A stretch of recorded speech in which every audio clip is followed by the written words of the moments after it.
Hello, welcome back to the breaking news update. My name is Jimmy Boyd, and you are watching Boyd News. I want to thank you so much for tuning in today. I'm back with another update coming out from the war between Russia and Ukraine, and I've got a ton of big news that I'd like to brief you all on today. So, we're going to start off today's video talking about drone attacks taking place inside of Russia last night, and we had an oil depot that caught on fire and exploded. We'll start off with this story here on your screen. Explosion in Novorossiysk sets oil depot ablaze, reported as an accident. A major fire erupted late on April 28th, 2025, at an oil tank containing diesel fuel in the industrial zone of Kurilovka village, located in the city of Novorossiysk in Russia's Krasnodar Krai region. So this is video footage coming out from that village in the city of Novorossiysk. And apparently this oil depot just blew up on its own. Okay, so lots of sources yesterday evening were posting on X that they believe this was a Neptune missile attack that struck this oil depot. And we have seen Neptune missiles flying down in the Krasnodar Krai region before. But allegedly, according to even sources coming out from Ukraine, this was not due to any attack from Ukraine. It was actually some sort of mysterious explosion that took place over here. So a fire broke out, eventually caught onto some of the oil tanks. That's why we had this oil depot on fire, which is very interesting. It's the first time we've seen an oil depot that's on fire in a very long time now. That wasn't due to either a drone or missile attack. Okay, so we're going to talk about that today. We also have reports of drones that were heading over towards Moscow today, or yesterday evening, excuse me. And we had sirens going off there in the late evening due to incoming drones in the area. Also, in the Nizhny Novgorod region, we had a military airfield known as Sava Sleka, and also an explosives plant that produces gunpowder was reportedly targeted overnight as well in the city of Zherzhinsk, if I'm pronouncing that correctly. This is in northern side of Nizhny Novgorod region of Russia, approximately about 1,000 kilometers from the border of Ukraine. So we're going to talk about that report as well. I've got videos and pictures coming out from all these events, and then numerous other things I want to update you guys on today. We have a lot of updates regarding some other stories that have been coming out over the last week. So let's go ahead and jump into this, guys. We're going to hop on over here to the Kiev Post. I'm going to give you guys some information here on this mainstream news article that talks about this oil depot in the city of Novorossiysk that caught on fire. So it says here, Russian authorities blaze at Black Sea fuel storage site in accident, not Ukrainian drone strike. Kiev's self-imposed hold on long-range drones attacks against Russia's oil and gas infrastructure seems to be holding, but the promise not to hit Kremlin energy may have run out on Friday. This is coming out today, April 29, 2025. And yeah, so as far as we know, there's no truce currently enacted right now between Ukraine and Russia in terms of attacking energy sites. So was this Ukraine that did this? So far, we haven't heard anything from Ukraine coming out and admitting that they attacked this site. But here's a picture here, and it says images published by Russia's social media on Tuesday of a fire that broke out at a fuel storage site in the village of Kurilovka near the Black Sea seaside town of Novorossiysk. Officials said the blaze was an accident. Okay, so here's a photo coming out from there showing firefighter crews on the scene to put out this fire, and some sources were stating the fire was put out pretty quickly. So it states here, authorities in Russia's Black Sea region at Novorossiysk on Tuesday said that a fierce fire and explosions at a seaside fuel storage site was caused by accident, not by Ukrainian long-range drones, official statements and news reports said. A fire breaking out in a diesel fuel reservoir in an industrial region near the Novorossiysk suburb, Kurilovka, mid-evening on Monday engulfed a parking lot and set 5 automobiles ablaze, but no one was hurt, said Andriy Kravchenko, Novorossiysk mayor, in an early Tuesday morning statement to local media. It also says here Novorossiysk social media showed images of flames billowing above the height of 5-story buildings, and some posters reported explosions. Firefighters and emergency response crews from the Russia's Ministry of Emergency Situations, or RMES, were on the scene within minutes of the first reports of a fuel reservoir burning, and all fires were extinguished by midnight, an RMES statement said. Local news agencies citing eyewitnesses and images from the scene reported that a diesel fuel storage facility operated by the Ufineft energy company had mostly been destroyed in the fire, and 5 automobiles on the site were totaled. There were no reliable reports of Ukrainian drones. Yeah, so I don't even see anything on X today talking about drones being in this area. So it looks like it most likely was an accident. But we'll see. Maybe Ukraine's general staff will come out here in the next day or so and report a drone attack or maybe a missile attack on this oil depot. So now let's hop on over to Max 24, and he says Novorossiysk oil depot. So we've got this video of this thing burning here up close. Looks like at least one oil storage tank caught on fire and was burning out. So this is that first video we had for you guys. We've got some other pictures here also from Max 24 again. More from the oil depot in Novorossiysk. Okay, so here's some other pictures coming out showing the fire here burning at this facility. There's an up-close photo as well showing this oil storage tank that is caught on fire. So very interesting. Makes you wonder how this happened. How was an accident happening here at this oil depot? Was it somebody working there? Was it somebody smoking when they shouldn't be, or what's going on here? Who really knows? It could have even been some sort of sabotage operation from Ukraine. We'll wait for further confirmation. Now for Max 24, Novorossiysk, he says again, here's a video 13 seconds long with sound. Go ahead and take a look at this. Пожар возле агротерминала. Горит какая-то база тут. Пипец, все, и машины там горят. Жопа полная. Okay, so just a quick observation of this video. What it looks like to me is potentially two oil storage tanks that are on fire now. So maybe this first oil storage tank caught on fire and it spread it to the next one. So it really makes me think that it was some sort of attack from Ukraine. But again, so far, Ukraine hasn't come out and said anything. And from what we understand, Ukraine, if they were to go after this oil depot down here in Novorossiysk, it would be right for them to do so. As far as we know, there's no truce anymore between Ukraine and Russia that has expired, I think, as of like April 18th or the 19th, somewhere around there, about 10 days ago. So now from Astra, Novorossiysk military airfield and explosives plant in Zherzhinsk targeted overnight, according to Astra sources. Russia's defense ministry reported this morning that 8 UAVs were shot down over the Nizhny Novgorod region during the night of April 29th. As Astra has learned, drones targeted the Novorossiysk Airbase Military Unit 83122 in the Kulubaki urban district and the Sverdlov plant, a key defense industry facility in Zherzhinsk. Sources in Ukrainian security services and Russian emergency services told Astra that at least 8 drones targeted the airfield, with 7 reportedly shot down, and 2 drones hit the plant.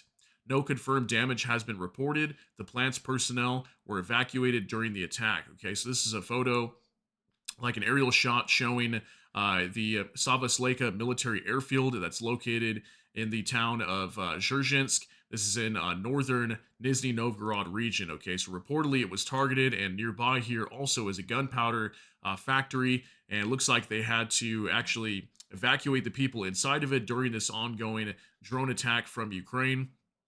And yeah, so some reports of hits onto the plant, but we don't have any actual confirmed video footage or pictures or anything like that. Maybe that will come out in the next day. A lot of times this happens. The information will just start to break in the morning when I report this to you guys, and then later on during the day today, maybe tomorrow, we will start to get that information showing whether there was actually confirmed hits on this gunpowder factory or maybe even this military airfield, okay? So now from Max 24, Nizhny Novgorod, mass evacuation from all schools. So during the time while these drones were incoming, you can see it's actually during the day. A lot of the schools were being evacuated over here due to the incoming drones. So let's take a look at this real quick.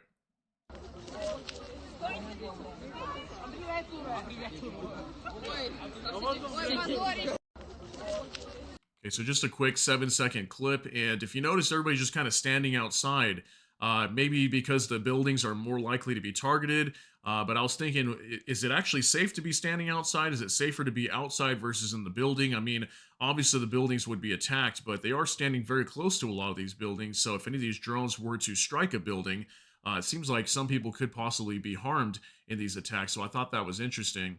Here's also a picture of a bunch of school students standing outside of one of the schools over here in Nizhny Novgorod region as these drones were incoming. Okay, so one more video coming up here. All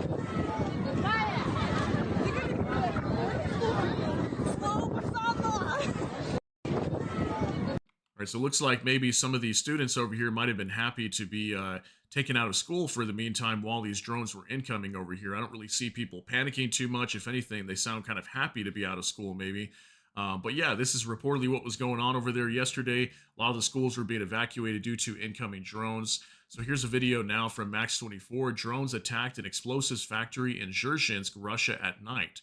Okay, so we're actually going to see here from a security camera that was located probably at somebody's home, and you're going to be able to hear multiple explosions, I think two of them in the background. So make sure you pay attention closely.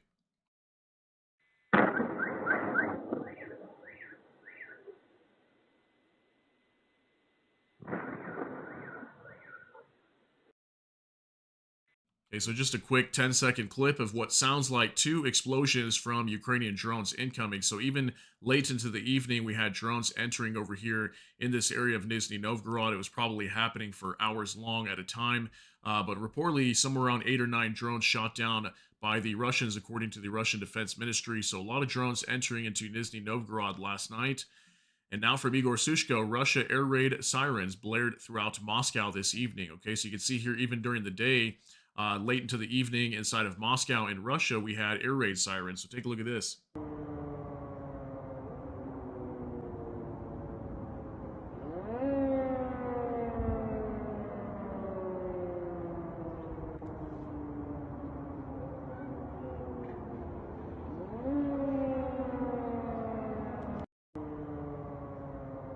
All right, so apparently multiple regions being attacked last night. I don't have any confirmation of any hits inside of Moscow, but it does look like they were concerned about drones heading that direction, and air raid alarms were already going off in the late evening. Okay, so now from the Ukrainian Review, child killed in drone attack in Dnipropetrovsk region. State Emergency Service reported drones hit residential building, children trapped under rubble. Locals pulled 13-year-old girl out on their own, but she dies on the way to the hospital. Their parents were also injured.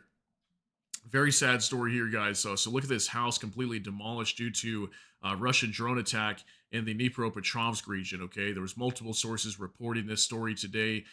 Yeah, so very sad, guys. A 13-year-old girl losing her life today, and children still trapped under the rubble.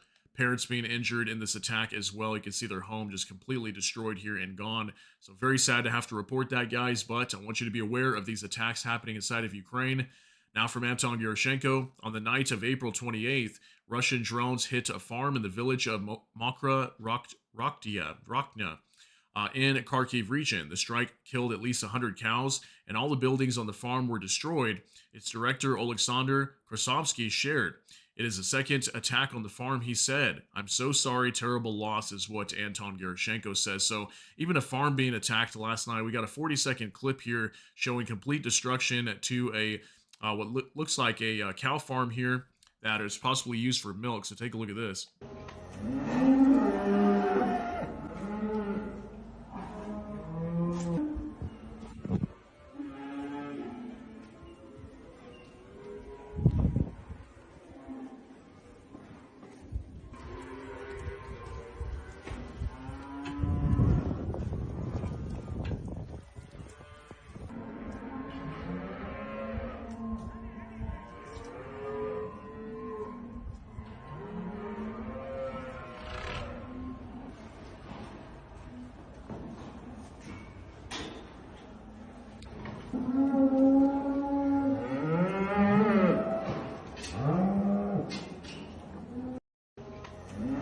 All right, so very sad to see this too. So even the innocent cows over here at this farm being attacked as well, and I understand this is just a cow farm, not necessarily like residential buildings or anything like that, but this is still pretty significant because Russia's wasting drones attacking farms. Now, I can't really see why Ukraine's military would be utilizing any kind of site like this.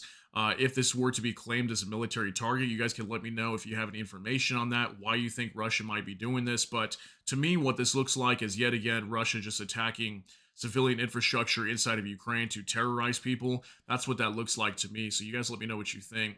Now for UA Voyager, Pokrovsk today, another Ukrainian city disappearing under Russian bombs. People are dying and trying to survive under constant shelling. The world stays silent, and this silence kills, just like Russians do. Here's a picture coming out from Pokrovsk. This is a major transport and rail hub city in the Donetsk region of Ukraine, and Ukraine's been fighting here for a very long time now, for well over a year, trying to hold on to this city. As if they lose this city, the Donetsk region could potentially collapse. It's one of the last major strongholds here. So heavy shelling taking place here repeatedly. You can see this apartment building just completely destroyed and on fire due to Russian bombs. Now, from NOAA reports, Latvia is sending another 1,500 combat drones to Ukraine. By mid year, two Latvian companies will deliver a total of 12,000 drones as part of the drone coalition. Okay, so another picture coming out from Latvia showing another 1,500 combat drones on its way over to Ukraine. Latvia has been supplying a lot of drones, I mean, a total of 12,000. That is a lot. Being supplied for the Ukrainians to use on the front line. Okay, these are probably like FPV drones. Maybe there's some other types of drones as well. So very cool to see that. Now from Ozen Warfare, alleged footage shows the crash of a Ukrainian Air Force Su-27 multi-role fighter during interception operations against Russian Garan 2 drones. Okay, this is video allegedly showing a Ukrainian Su-27 fighter jet that crashed inside of Ukraine, and this was apparently happening during the time of a Russian drone attack. And this fighter jet was tasked with shooting down incoming drones coming from Russia. And something happened. We don't really know all the details, but I did report this to you guys yesterday.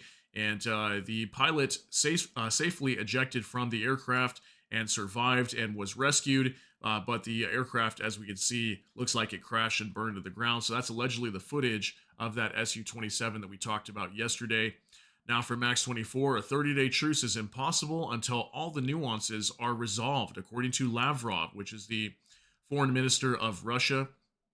There has been no reaction from the Kiev regime to Putin's proposal for a ceasefire on the 80th anniversary of the Victory Day, according to Dmitry Peskov, who is the Kremlin spokesman. Okay, so just a couple statements coming out from Russia today. 30-day truce. It looks like Russia's not going to agree to it based on that statement. We've been hearing Ukraine calling for that repeatedly, multiple times this month, and we have heard no response from Russia, or at least a positive response on that. And then in terms of proposal for ceasefire over the Victory Day parade coming up on the 8th to the 10th, that's when Putin had declared that yesterday, like a 72-hour ceasefire, basically. So Dmitry Peskov saying there's been no reaction from Ukraine. And basically what happened yesterday is Zelensky rejected it, okay? He said, why would we do a 72-hour ceasefire? Why not just agree to a 30-day? Why did you not agree to the, complete unconditional ceasefire over a month ago? Why were they delaying this? Basically that whole spiel. And rejecting this whole ceasefire offer that Putin put out yesterday, okay? So that's kind of what we were hearing from Ukraine's side yesterday.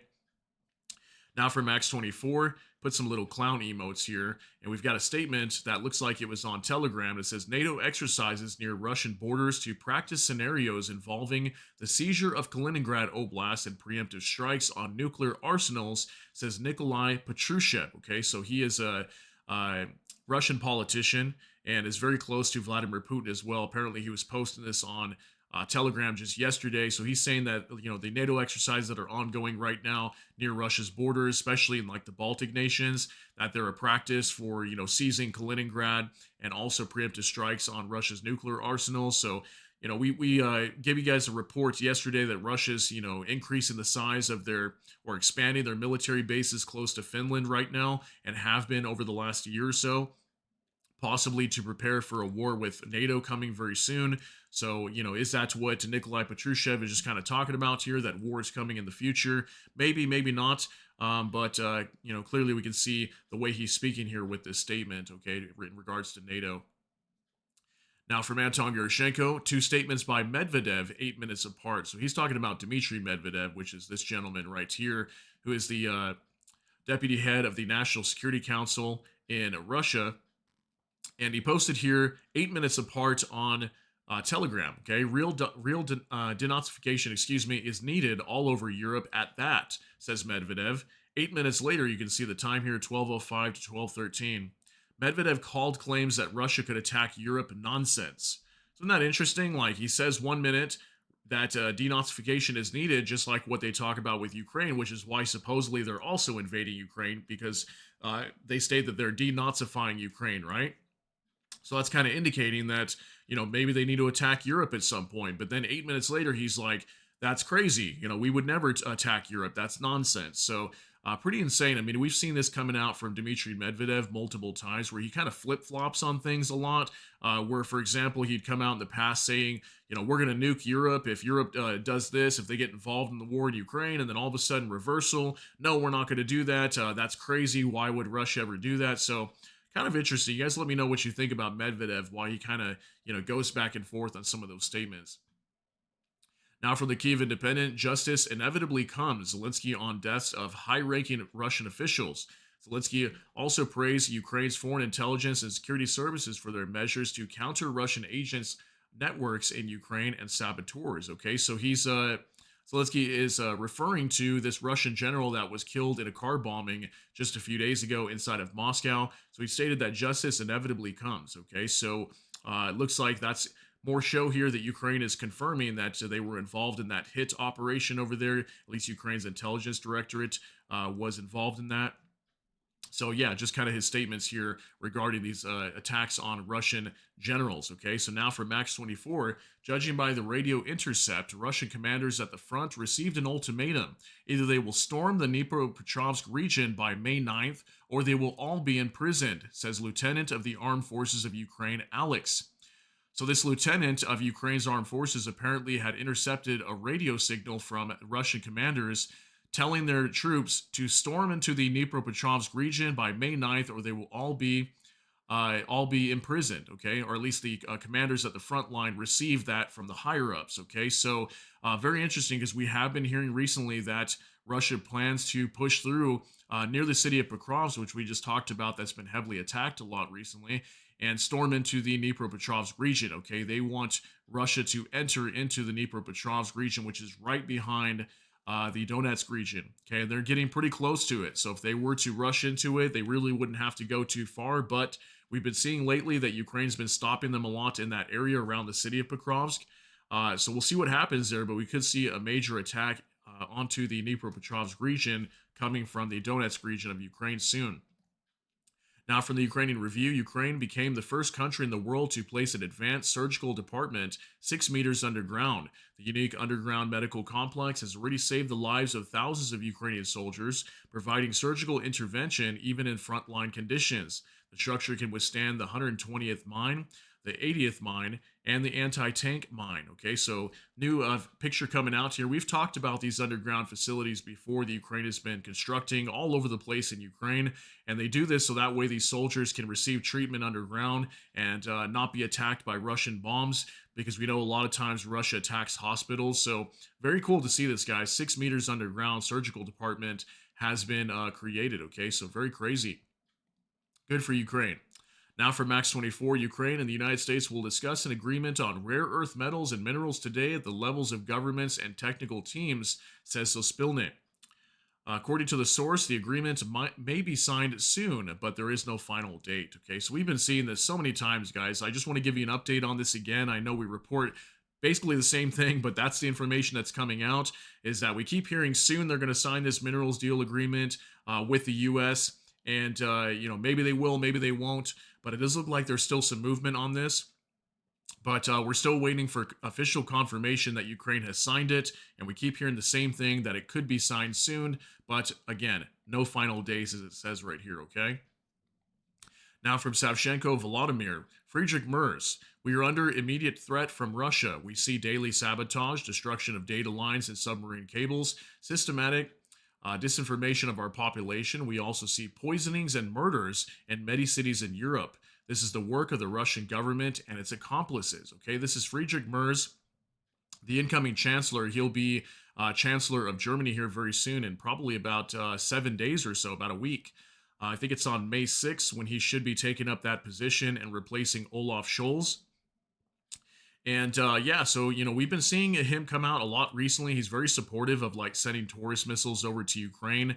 He's very pro-Ukraine, anti-Russia, and he's been coming out saying a lot of things like this. So I'm very curious to see what's going to happen inside of Germany and how Germany's going to be responding towards Russia and Russia's actions towards Ukraine and Russia's actions towards Europe. I feel like we're going to see a complete flip of the script inside of Germany here very soon once he gets in, because he speaks completely different based on Olaf Scholz, how he is currently as Chancellor of Germany. Okay. So now from next, Russia shot a Belarusian who refused to take part in a meat assault in Ukraine before being rescued into the Russian army. Pavel Glukov, was serving a sentence for murder at correctional colony number 7 in Udmurtia. According to the project, Pavel Glukov was born on June 8th, 1985, in Belarus in the village of Zvezda. He signed a contract to serve in military unit 95378 of the 1437th Regiment, whose units are often staffed with recruited prisoners from Russian prisons and colonies. The 1437th Regiment of the Russian army is known for using its soldiers in so called meat assaults to break through Ukrainian positions. Often they lack proper military equipment and are sent into the battle unprepared. Okay, so allegedly, we had a report of Russian soldiers shooting a Belarusian who refused to basically attack Ukraine in some sort of meat assault attack. Okay, and we've seen a lot of this with the Russians. Certain units are tasked with that, they're used as meat assaults. And a lot of times they take on high casualties. So maybe one of these Belarusian soldiers that were fighting on behalf of Russia probably refused to do so. It looks like they potentially shot him and taken him out as he refused to attack. So this is something we've seen a lot on the Russian side. You know, they push people to just kind of run into battle as meat assaults, and if they don't, a lot of times they're taken out. Okay, so crazy story coming out regarding this Belarusian man. Now, from next, Australia has been unable to send 59 decommissioned Abrams tanks to Ukraine for a year. The issue is that the country's authorities have not yet received permission from the United States, according to ABC, citing sources. So here's a report here. It says a fleet of aging army tanks donated to Ukraine is yet to leave Australia. Okay, so 59 decommissioned Abrams tanks. They can, for some reason, Australia is not able to send them over to Ukraine, as it looks like the U.S. is blocking them from doing so. Maybe they're threatening them that they won't send any new equipment in the future, or something like that. So isn't that crazy? I mean, Trump is really holding up everything right now from Ukraine and not allowing them to get any equipment. There hasn't really been any aid packages, from what we understand, being passed at all since he basically came into office. And I know a lot of this has to do with trying to end this war. You know, sending Ukraine more military equipment is not going to completely solve the problem, because what Trump is trying to do is end this war and not send more military equipment, so that way the war can just come to an end. But we know Ukraine does need military equipment on the ground. They're still fighting Russia at this time, even though we're waiting for this war to end. They still need military equipment. So looks like the U.S. still continuing to block military aid for Ukraine, even from Australia, who wants to send some tanks. Okay, so now from Jurgen Audit, North Korea will move its troops into the occupied territories of Ukraine to conduct military operations against the Ukrainian armed forces, according to Russian media. Another escalation of the axis of evil. Total escalations 9,786. Total EU escalations 0. Okay, so yeah, now we're hearing an update here regarding North Korean soldiers. Looks like they're now going to start to be sent into Ukraine to conduct operations against the Ukrainians on Ukrainian land. Okay, so yes, these areas are controlled by Russia, but it's still Ukrainian land and recognized by the West as Ukrainian territory. So that's pretty crazy now. It looks like reading confirmation with this. And we just heard just the other day that North Korea has confirmed that they are now sending troops to Russia. So now they could potentially be sending even more, and they're now going to be able to be used inside of Ukraine, as Russia will now openly state they're deploying them over there. Okay, so get ready for that. That's some crazy news. Now, from Max 24, Ukraine has received a request for the export of its domestic Delta combat information system from one of its NATO partner countries, says Militerni. The request for export, Delta Digital Situational Awareness System, which the military uses for communication, informing adjacent units and senior command, as well as coordinating actions on the front line. Okay, so here's some pictures coming out showing this Delta software system that they use. That's used for combat information. Okay, so sending combat information around to different units, coordinating attacks, defense, whatever might be within the Ukrainian military. And it looks like there's a NATO partner country that requested to have this exported, and maybe they want to study this and use it. So that's pretty crazy. Ukraine's just been coming up with so much very innovative tools to fight this war against Russia, and it looks like one of their systems that they use for communication could possibly be sent to a NATO ally here very soon. So kind of cool to see that. Now, for Max 24, General Staff reports military enlistment office personnel without combat experience or health restrictions will be sent to the frontline duty. They will be replaced by wounded or concussed soldiers who can no longer serve in combat roles. So when you actually read this, read it again if you want to. But It's basically talking about that military enlistment office personnel that don't have any combat experience or health restrictions, they're going to be sent right to the front line to replace soldiers who are wounded.